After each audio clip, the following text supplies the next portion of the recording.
ठीक है, बिस्मिल्लाहिर्रहमानिर्रहीम। आपसे बात हो रही थी ब्रेन के पार्ट्स के बारे में। 4 ब्रेन आपको मैंने बता दिए।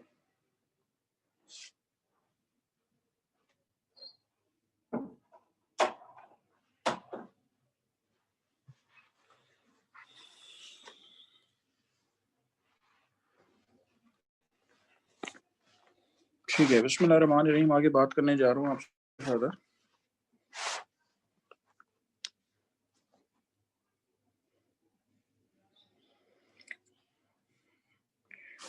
मिड ब्रेन के बारे में आपसे बात कर रहा हूँ।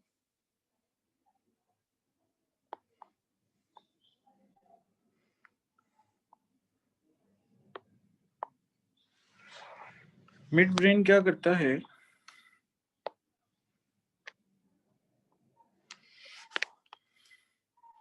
ठीक है, सबसे पहले तो ये देख लें कि मिड ब्रेन और हाइंड ब्रेन मौजूद किधर है।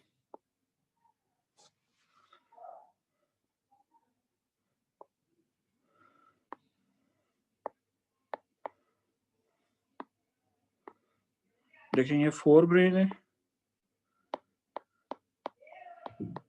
ये मिड ब्रेन है, और हाइंड ब्रेन के 3 पार्ट्स हैं: pons, medulla oblongata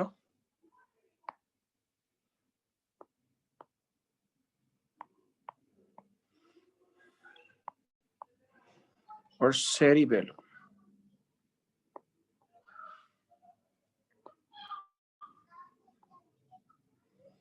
Pond's, medulla oblongata and cerebellum.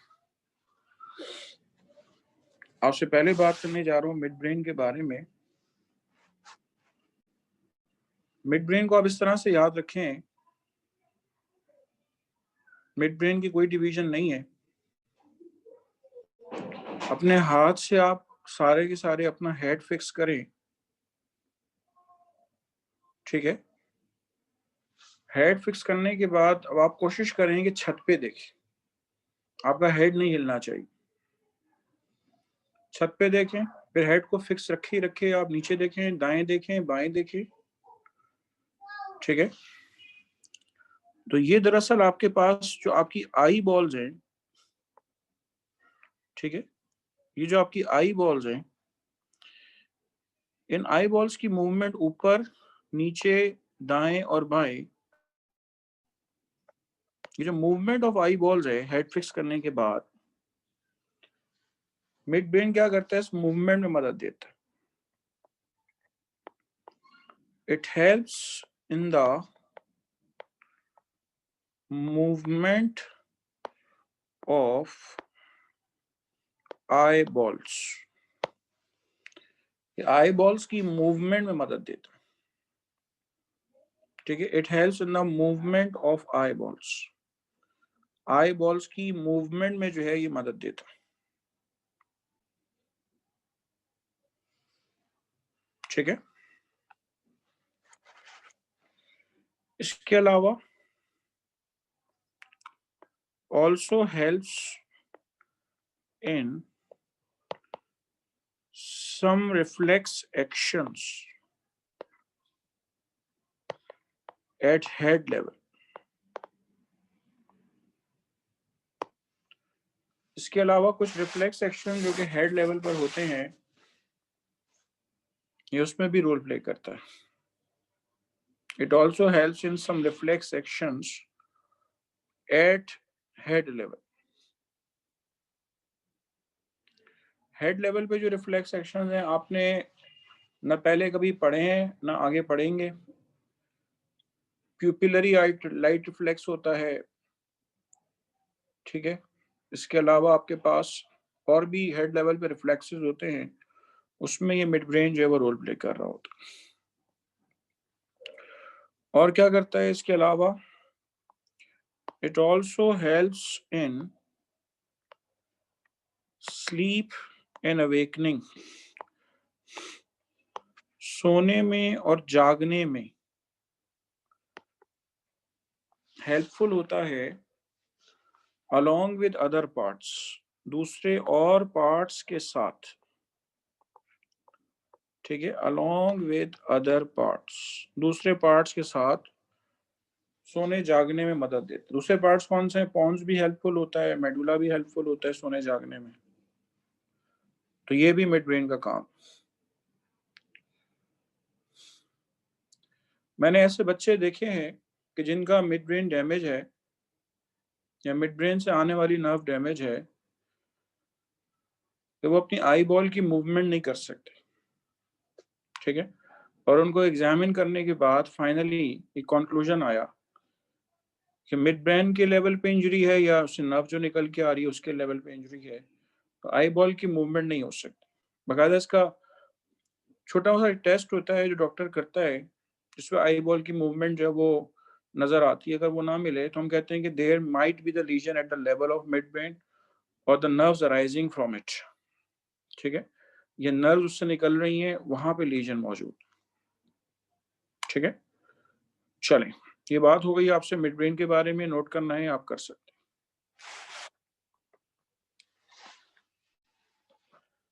आपको मैंने पहले भी कहा है कि आप स्लाइड्स पे रिलाई नहीं करेंगे। आपने जो आदत बनी हुई है लेक्चर नोट करने की, आप वैसे ही लेक्चर नोट करेंगे।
चलें, इसके बाद आइए आपसे बात करने जा रहा हूँ ब्रेन का अगला पार्ट है, हाइंड ब्रेन का पार्ट है पॉन्स, फिर मेड्यूला और फिर सेरिबेलम।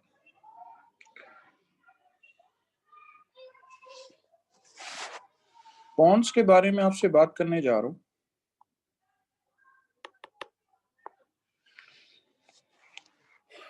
देखिए, आपके चेहरे में जितने भी मसल्स आ रहे होते हैं वो सारे के सारे जो है आपके पास पॉन्स से नर्व सप्लाइड होते हैं। पॉन्स का एक काम आपको क्या मिलेगा? It helps in facial expressions. ये किस में काम करता है? ये फेशियल एक्सप्रेशन जो है उसमें काम करता है। चेहरे के जो तासुरात होते हैं ये दरअसल उसमें रोल प्ले करता है जो चेहरे के तासुरात होते हैं।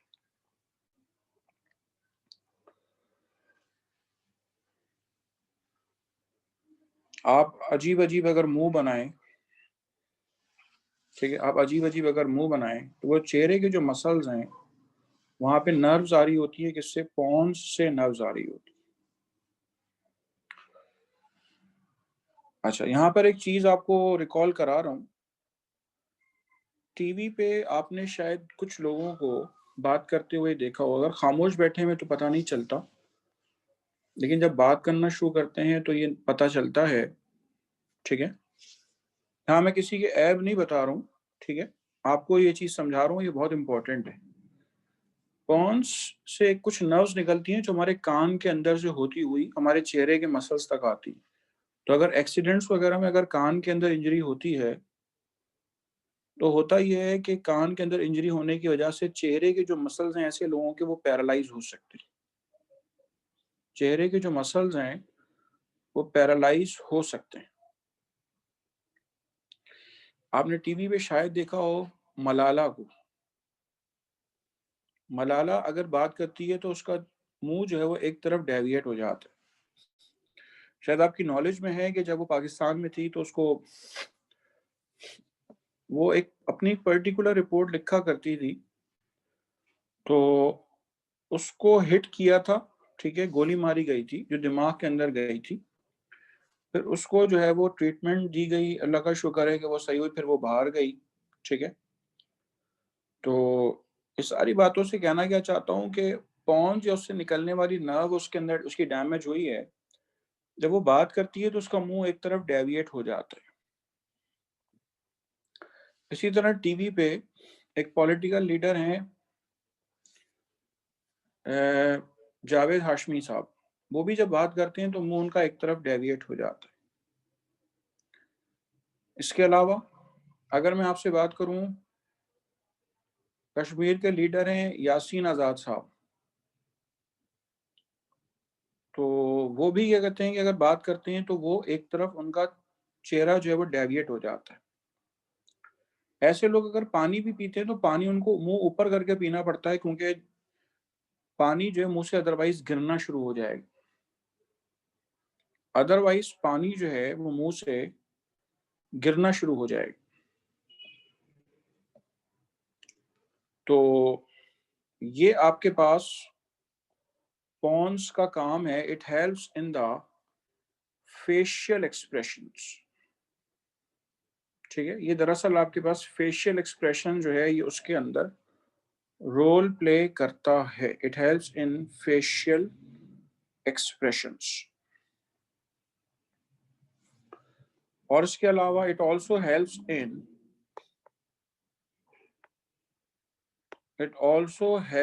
In sleep and awakening. सोने और जागने के अंदर भी आपको उसका रोल मिलेगा। ठीक है, it also helps in sleep and awakening, सोने और जागने में भी आपको इसका रोल मिलेगा।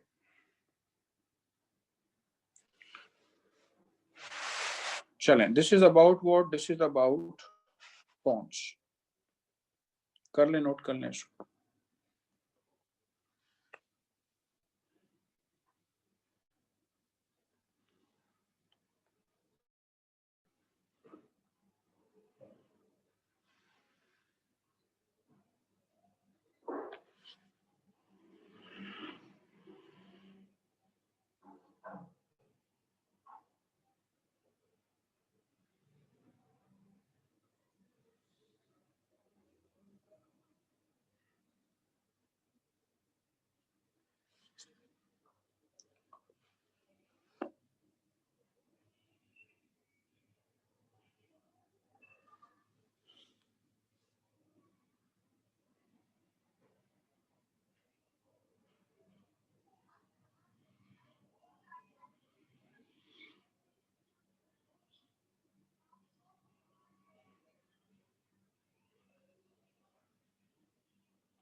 चलें, इसके बाद आइए आपसे बात करने जा रहा हूँ मेड्यूला ऑब्लोंगेटा जो है उसके बारे में आपसे बात करने जा रहा हूँ।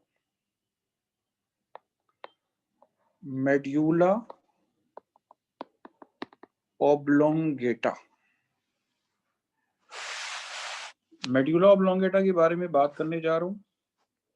और मेड्यूला ऑब्लोंगेटा समझाने के लिए ये देखिए मैं हार्ट बना रहा हूँ,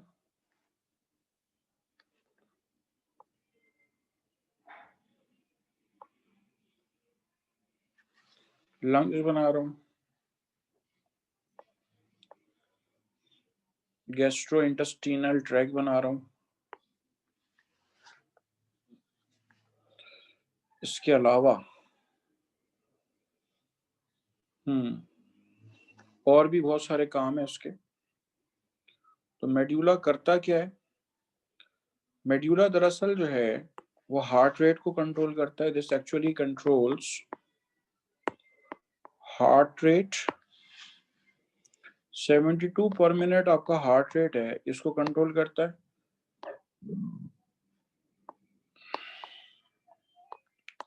रिस्पायरेटरी रेट 15 से 20 बार पर मिनट हमारी रिस्पायरेशन है, तो रिस्पायरेशन को कंट्रोल करता है। पेरिस्टोल्टिक रेट तकरीबन 2 पर मिनट पेरिस्टोलिसिस होती। अगर स्टेथोस्कोप से पेरिस्टोलिसिस सुनी जाए तो 2 पर मिनट होती है peristalsis. Medulla oblongata heart rate, respiratory rate, peristaltic rate उसको कंट्रोल करता है। इसके अलावा इसमें वॉमिटिंग सेंटर मौजूद होता है। This has vomiting centre, this has cough centre, इसमें कफ सेंटर मौजूद होता है। इसके अलावा इसके अंदर हिकअपिंग सेंटर मौजूद होता है। ठीक है, वॉमिटिंग सेंटर मौजूद है, कफ सेंटर मौजूद है, हिकअपिंग सेंटर मौजूद है। और स्नीजिंग सेंटर, छींक जो आती है आपको, तो यहाँ पे दरअसल आपके पास स्नीजिंग सेंटर मौजूद होता है। ये सारे मेड्यूला ऑब्लोंगेटा के काम। और उसूलन तो ये अगर कैंपस क्लास होती, मैं आप में से किसी को लाजमी पॉइंट आउट करके आपसे ही से पूछवाता। अगर आप फर्स्ट ईयर के अंदर गौर करें, आपने पढ़ा है कि रिस्पायरेशन, हमारा रिस्पायरेटरी रेट कैसे कम ज्यादा होता है। मुझे आप में से कोई बताएगा हैंड रेज करके? मनाइल जरा अनम्यूट करना।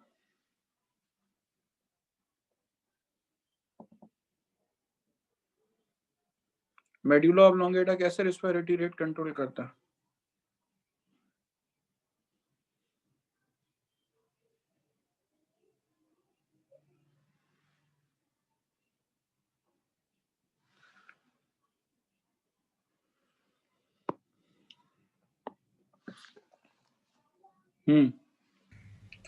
हाँ बेटा बोलो, मेड्यूला ऑब्लोंगेटा कैसे रिस्पायरेटरी रेट बढ़ा देता है एक्सरसाइज के बाद? अस्सलाम वालेकुम। अस्सलाम वालेकुम सर। वालेकुम सलाम। जी बेटा बताइए। सर याद नहीं आ रहा। अभी तो 1 घंटा भी नहीं हुआ कि तुम कह दो कि याद नहीं आ रहा। कार्बन डाइऑक्साइड या H+ आयन की ब्लड में कंसंट्रेशन बढ़ी तो एओर्टा के पास एक चीज होती है, वो क्या होती है?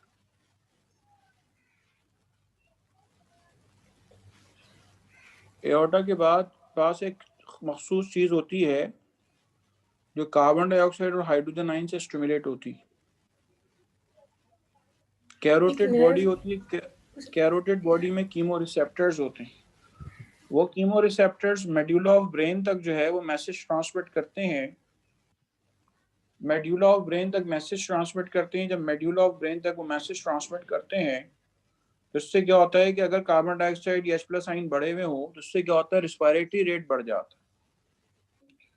या एक और बात वहां पे मैंने आपको बताई थी कि वो ब्लड जो ब्रेन तक जा रहा है, अगर उसके अंदर कार्बन डाइऑक्साइड या H+ आयन ज्यादा है नेचुरली, तो क्या होगा आपके पास, वो रेस्पिरेटरी रेट आपका बढ़ा देगा। तो ब्लड में मौजूद कार्बन डाइऑक्साइड की बढ़ी हुई कंसंट्रेशन H+ जो है वो मेड्यूला को स्टिमुलेट करता है और स्टिमुलेट करने के बाद रेस्पिरेटरी रेट बढ़ा देता है। अच्छा एक बात बताओ, छोड़ो मट्टी डालो, ये बताओ मेड्यूला ऑब्लोंगेटा से जो मैसेज हार्ट के पास आएगा तो हार्ट के किस हिस्से में आएगा कि वो हार्ट रेट बढ़ जाए, ये बता दो। चलो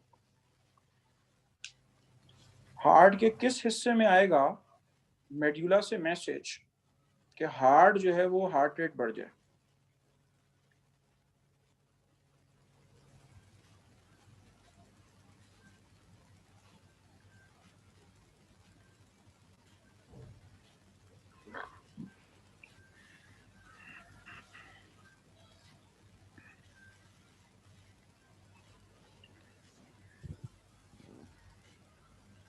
हार्ट में ऐसी कौन सी चीज मौजूद होती है? सूफी आप बताएंगी?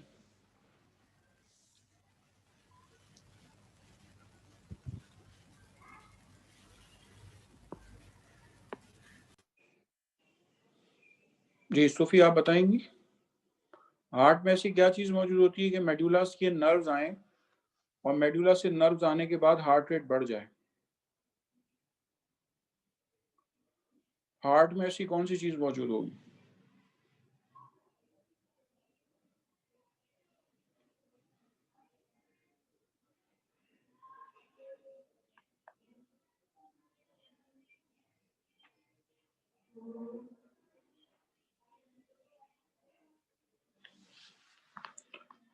आज सूफिया क्लास में नहीं है क्या?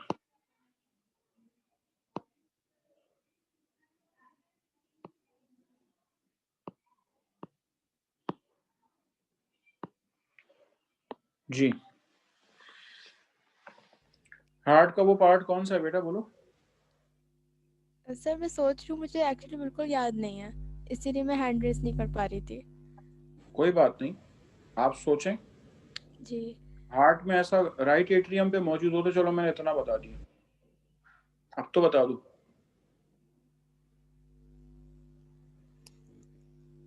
हार्ट का कंडक्टिंग सिस्टम याद करो ना। वो sir SA node, AV node. जी हाँ, एसए नोड तक मैसेज आता है, मेडुला से मैसेज आता है एसए नोड के पास, और जब एसए नोड के पास मैसेज आता है तो फिर हार्ट रेट बढ़ जाता है, ठीक है, और हार्ट की नंबर ऑफ बीट्स बढ़ जाती है। तो वो मैसेज जो आता है वो बेटा मेडुला ऑफ ब्रेन से ही आता है। पिछली बातें बेटा याद रखना बहुत जरूरी है, क्योंकि हमसे वही घुमा फिरा के वही बातें पूछी जा रही होती हैं, और जितने आप नॉलेज को अपने रिफ्लेक्सेस फिंगर टिप्स पे रखेंगे ना उतना ही आपका फायदा है। चलें कुछ नोट करना है कर लें, 1 मिनट दे रहा हूँ आप सब लोगों को।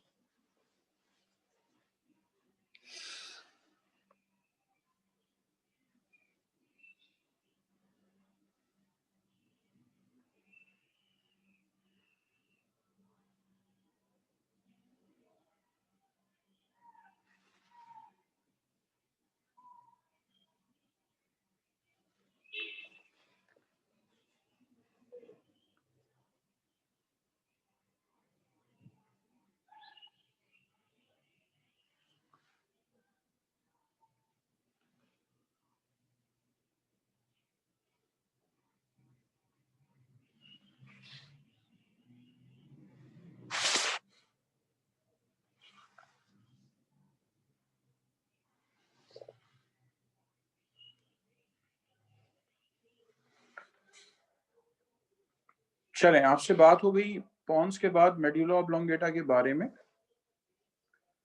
अब मेड्यूला ऑब्लोंगेटा के बाद आपसे बात करनी है मैंने सेरिबेलम के बारे में, आपसे बात करनी है। मेड्यूला ऑब्लोंगेटा के बाद अब सेरिबेलम जो है उसकी क्या खास बात है, going to tell you about cerebellum.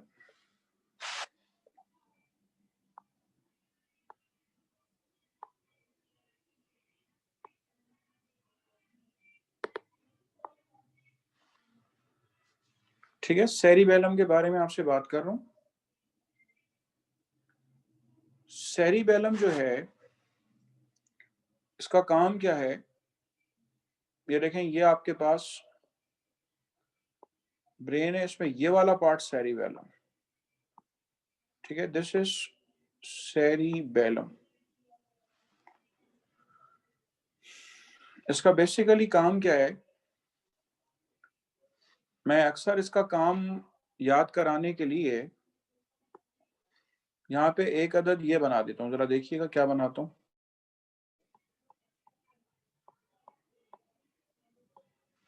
ये रहे, ये बना देता हूँ। What is this? This is the balance.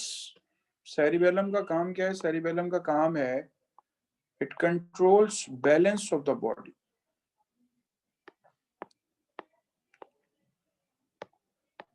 ठीक है, balance of the body. Balance of the body किस लफ्जों में? देखें, कोई आदमी चलता हुआ जा रहा है, ठीक है, कोई आदमी चलता हुआ जा रहा है तो अल्हम्दुलिल्लाह ना वो दाएं गिरता है ना बाएं गिरता है, वो एक बैलेंस पोजीशन में दरमियान में रहता हुआ चलता है। ठीक है, ना तो वो दाएं गिरता है ना तो वो बाएं गिरता है। वजह यह है कि उसकी बॉडी के अंदर जो मसल्स की कोऑर्डिनेशन है वो इतनी स्ट्रांग है। ठीक है, मसल्स की कोऑर्डिनेशन जो है वो इतनी स्ट्रांग है कि ना वो दाएं गिरता है ना वो बाएं गिरता है। तो उसका मतलब ये है कि वो बैलेंस फॉर्म में मौजूद है। ठीक है, और मैं आपको बताऊं, मैंने ऐसा मरीज देखा हुआ है कि जिसका सेरिबेलम डैमेज है। अब आपको बताऊं, आपको पता ही नहीं चलेगा सेरिबेलम उसका डैमेज है कि नहीं। उसको टेस्ट कैसे करते हैं? उसको टेस्ट करते हैं, उससे कहते हैं आंखें बंद करो, अब चल के दिखाओ। जब आंखें बंद करके उसको चलने को कहा तो चलते चलते वो एक तरफ गिर जाएगा कि आपको आप संभाल भी नहीं पाएंगे, ऐसा गिरेगा। ठीक है, तो it controls balance of the body. ठीक है, ये इसका अहम काम है सेरिबेलम का। आपसे जो पूछा जाएगा वो यही पूछा जाएगा। अच्छा, इसके अलावा आपके पास it also helps in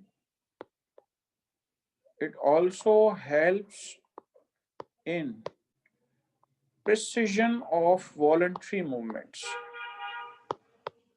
Precision of voluntary movements. Precision of voluntary movements में जो है वो रोल प्ले करता है। क्या कहना चाहता हूँ? देखें जरा इधर, रेड से बना रहा हूँ, जो नई चीज बताना चाह रहा हूँ ना वो रेड से बना रहा हूँ। ये देखें, ये विकेट है, क्रिकेट हो रही। ये देखें, क्रिकेट हो रही। ये बॉलर है, इसके हाथ में बॉल है। मैं बॉल भी बना दूं, बॉल ग्रीन कलर की होती है, ग्रीन कलर की बनाता हूँ। ये देखें, इसके हाथ में बॉल है। अब इसने बैट्समैन को बॉल कराई, इसने बॉल कहाँ मार दी? बॉल यहाँ मार दी। ये देखें, बॉल ये गिरी हुई। अब चूंकि उसके हाथ में बॉल नहीं है तो मैं वो मिटा देता हूँ। ठीक है, इसने बॉल कराई, उसने बॉल मार दी, बॉल ये पड़ी हुई। ठीक है, जहां ये बॉल, जहां ये टिक मार्क लगा रहा हूँ काले रंग से, ये देखें ये बॉल पड़ी हुई। अब फर्ज करें ये जो बॉलर था इसका सेरिबेलम डैमेज हुआ है, तो बजाय कि वो बिल्कुल सीधा आए, ये देखें इतना घूमकर आएगा इस बॉल को लेने के लिए। आपको सुन के हैरत होगी। ठीक है, समझाने के लिए मैंने आपको थोड़ा ज्यादा ही वो कर दिया है कि इतना घूमकर आएगा, यानी कि वो सीधा आ सकता था। ठीक है, आम इंसान जो होता वो बिल्कुल सीधा आ जाता बॉल उठाने के लिए, लेकिन ये क्या करेगा, इतना घूम के आएगा क्योंकि इसका सेरिबेलम डैमेज हुआ बॉलर का। ठीक है, बॉलर का सेरिबेलम डैमेज हुआ। कहना क्या चाहता हूँ? कहना ये चाहता हूँ कि कोई मूवमेंट कितनी प्रिसाइजली हो सकती है, ये डिसाइड करने में कौन मदद देता है? ये डिसाइड करने में मदद देता है आपके पास cerebellum. It helps in the precision of voluntary movements. कोई मूवमेंट कितनी प्रिसाइजली हो सकती है, तो उसमें आपके पास रोल प्ले करता है कौन? सेरिबेलम। और शायद आपको मैं, अगर मैं वीडियो ऑन करूं, मेरा हाथ नजर आ जाए आपको,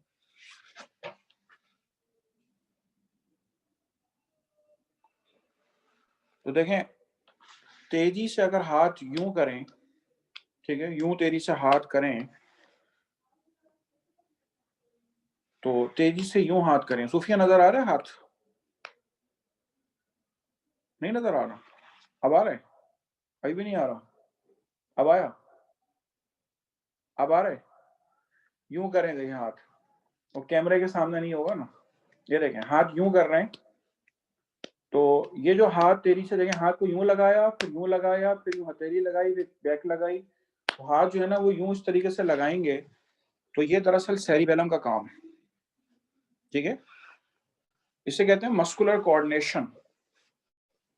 अगर खुदा न खास्ता किसी का सेरिबेलम अगर डैमेज हुआ, तो डैमेज होने पे क्या होगा? डैमेज होने पे वो इस तरह से हाथ की मूवमेंट जो है वो नहीं कर सके। ठीक है, इस तरह से जो हाथों की मूवमेंट है वो नहीं कर सके। हाँ, ये देखें, यूं हाथ, यूं किया, यूं किया, यूं किया, यूं किया। ठीक है, तो वो दरअसल आपके पास उस हाथ की जो मूवमेंट है वो नहीं कर पाए। तो this actually helps and also helps in the muscular coordination. ठीक है, ये मस्कुलर कोऑर्डिनेशन जो है ये उसमें भी बेटा रोल प्ले करता। चलें, नोट कर सकते हैं आप इसको।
चलें, इसके बाद आइए फर्दर। आपके जहन में अगर सर ये जो आपने हाथ वाली एग्जाम्पल दी कि नीचे हाथ लगाया, पहले पाम लगाया, फिर बैक साइड लगाई, फिर पाम लगाया, फिर बैक साइड लगाई, तो ये भी बेटा मस्कुलर कोऑर्डिनेशन है। जो मैंने आपसे बैलेंस की बात की, ये बैलेंस से भी मसल कोऑर्डिनेट करते हैं।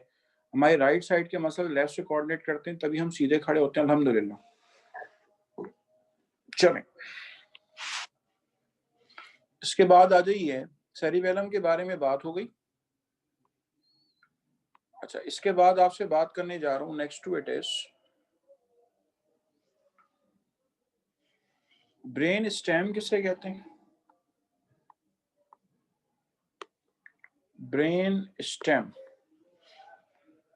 तो ब्रेन स्टेम के बारे में याद रख लीजिए, मिड ब्रेन, पॉन्स और मेड्यूला, ये तीनों कलेक्टिवली ब्रेन स्टेम कहलाते हैं। मिड ब्रेन, पॉन्स और मेड्यूला ऑब्लोंगेटा, ये तीनों कलेक्टिवली क्या कहलाते हैं? ब्रेन स्टेम कहलाते हैं। और ये तीनों मिलकर स्लीप और अवेकनिंग को कंट्रोल करते हैं।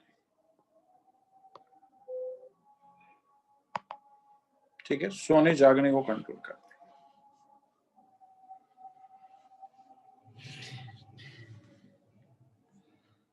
चलें, इसके बाद आइए फर्दर, आपको लफ्ज बताना है कॉर्पस कैलोशम। एक मिनट, अजान हो रही है, अजान के बाद बात करता हूं आपसे।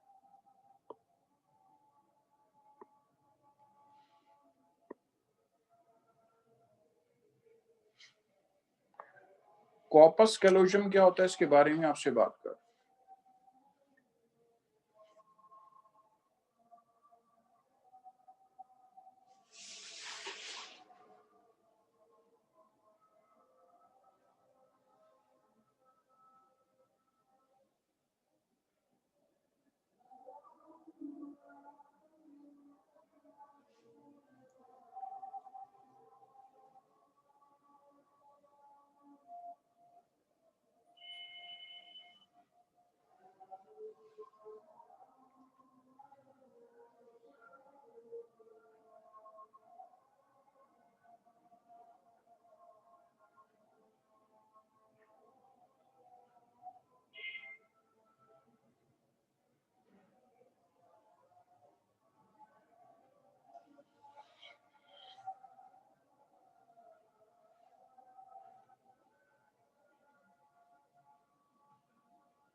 देखें, कॉर्पस कैलोशम के बारे में अगर आपसे बात करूं, हमारा एक सेरिब्रल हेमिस्फीयर है, हमारा दूसरा सेरिब्रल हेमिस्फीयर।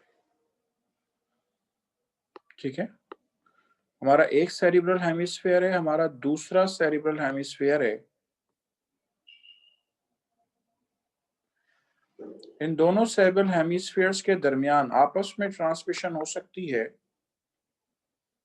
ठीक है, आपस में ट्रांसमिशन हो सकती है।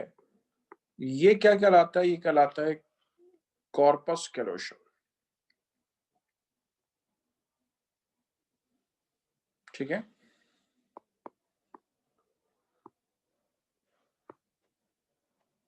two cerebral hemispheres are interconnected with each other by corpus callosum। Corpus callosum के जरिए दोनों सेरिब्रल हेमिस्फीयर्स आपस में इंटरकनेक्टेड होते हैं। ठीक है, और एक हेमिस्फीयर से मैसेजेस दूसरे में जाएं, दूसरे से इसमें आए, तो ये इंटर हेमिस्फेरिक ट्रांसमिशन में मदद देता है। इंटर हेमिस्फेरिक ट्रांसमिशन जो है उसके अंदर रोल प्ले करता है।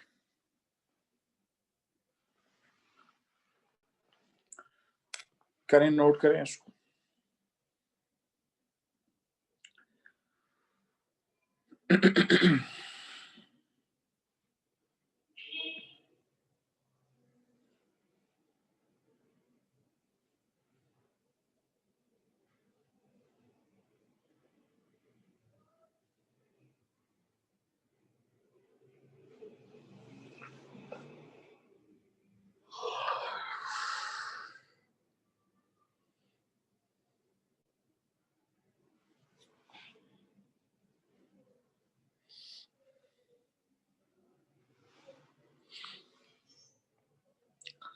अच्छा, मजीद आ जाइए। देखें, अगर मैं आप में से कुछ लोगों से पूछूं कि आप कौन से हाथ से लिखते हैं, तो आप कहेंगे, मेजोरिटी कहेंगे हम राइट हैंड से लिखते हैं। कुछ लोग होंगे जो लेफ्ट हैंड से लिखते हैं। तो ये दरअसल मसला क्या है? हमारे जो सेरेब्रल हेमिस्फीयर्स हैं, इनमें से एक वक्त में एक डोमिनेंट होता है। जो राइट हैंडेड लोग होते हैं उनमें लेफ्ट वाला डोमिनेंट होता है, जो लेफ्ट हैंडेड लोग हैं उनमें राइट सेरेब्रल हेमिस्फीयर डोमिनेंट होता है। ठीक है, तो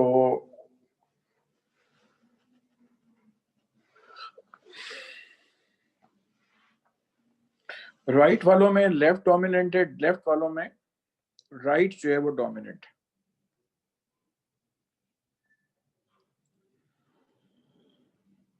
दोनों एक साथ डोमिनेंट नहीं होते। ठीक है, यानी किसी को ये नहीं समझना चाहिए कि किसी का अगर फ्रंटल लोब डैमेज हो गया है तो भाई दूसरे हेमिस्फीयर का फ्रंटल लोब वो काम कर देगा, ऐसा नहीं होता। ठीक है, तो एक वक्त में आपके पास एक ही काम करता है। ठीक है, इसीलिए राइट हैंडेड लोगों में लेफ्ट वाले और लेफ्ट वाले में राइट। और आपके जहन में आएगा सर ऐसा क्यों है? ऐसा इस वजह से है कि हमारा जो ब्रेन है उसमें जो मेड्यूला वाला हिस्सा है, ये मैंने आपको ब्रेन का बहुत ही ज्यादा बैक व्यू दिखाया है। ठीक है, बिल्कुल बैक साइड वाला व्यू दिखाया है जहां सेरिबेलम होता है। सेरिबेलम हटा दिया। तो होता क्या है, होता यह है कि जो भी फाइबर्स आ रहे होते हैं, जो राइट साइड से फाइबर्स आ रहे होते हैं वो लेफ्ट की तरफ चले जाते हैं, और जो लेफ्ट से फाइबर्स आ रहे होते हैं वो राइट की तरफ चले जाते हैं। और यहाँ पर क्या होता है, यहाँ पे आपको क्रॉसिंग ऑफ फाइबर्स मिलेगी। ठीक है, यहाँ पे आपको क्रॉसिंग ऑफ फाइबर्स मिलेगी। मोस्ट ऑफ द फाइबर्स जो है वो क्रॉस करके जाते हैं। वो थोड़े से फाइबर्स ऐसे होते हैं जो अनक्रॉस जाते हैं। अब इसकी वजह से क्या होता है, इसकी वजह से इसकी जो बैक साइड आपको नजर आ रही है, यहाँ पे एक जाल सा बन जाता है। इसको हम कहते हैं रेटिक्यूलर फॉर्मेशन। ठीक है, इसको हम कहते हैं कि यहाँ पे दरअसल क्या बन गया है, हम कहते हैं यहाँ पर जो है रेटिक्यूलर फॉर्मेशन हो गई। There is actually what? There is actually the reticular formation. अब ये जो रेटिकुलर फॉर्मेशन है इसमें मुख्तलिफ किस्म के न्यूक्लियाई और भी बहुत सारे होते हैं जिनके अपने अपने काम है, जो हमारी अलर्टनेस वगैरह को कंट्रोल करते हैं। बच्चा रो रहा है, बच्चे के माँ बाप दोनों सो रहे हैं, माँ उठ जाती है, बाप सोता रहता है। तो ये जो रेटिकुलर फॉर्मेशन है, यहाँ पे मुख्तलिफ किस्म के न्यूक्लियाई होते हैं जो दरअसल किसी की अलर्टनेस को भी कंट्रोल करते हैं, और भी बहुत सारे काम। चले कर ले, नोट कर लें इसको।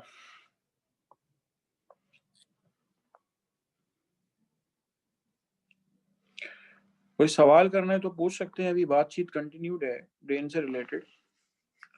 ठीक है, कुछ मजीद बातें मैंने आपसे भी की, सारी मैंने आपको एनाटॉमिकल डिवीजन बताई है। ठीक है, फंक्शनल डिवीजन आगे आएगी।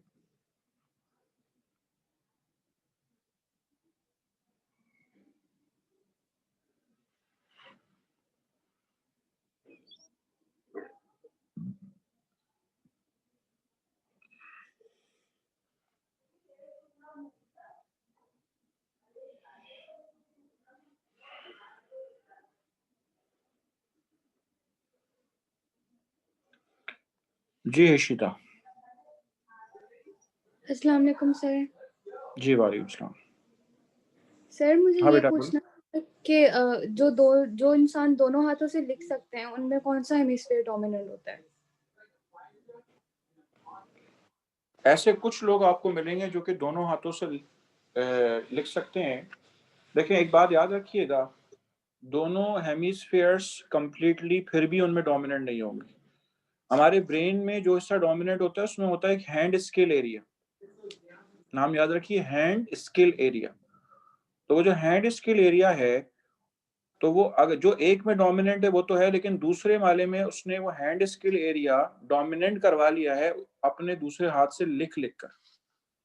ठीक है, फिर भी उस इंसान के अंदर एक ही डोमिनेंट होगा।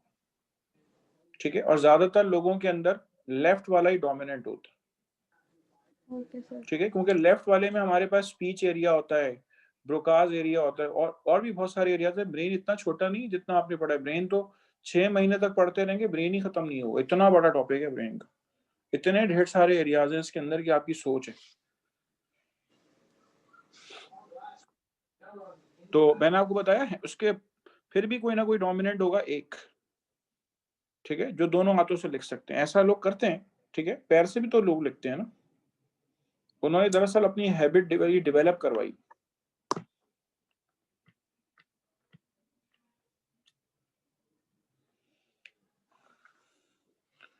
चलें, बात यहाँ तक आपसे बस कर दी, इसके बाद बात करेंगे आपसे नेक्स्ट क्लास में इंशाल्लाह। Thank you so much.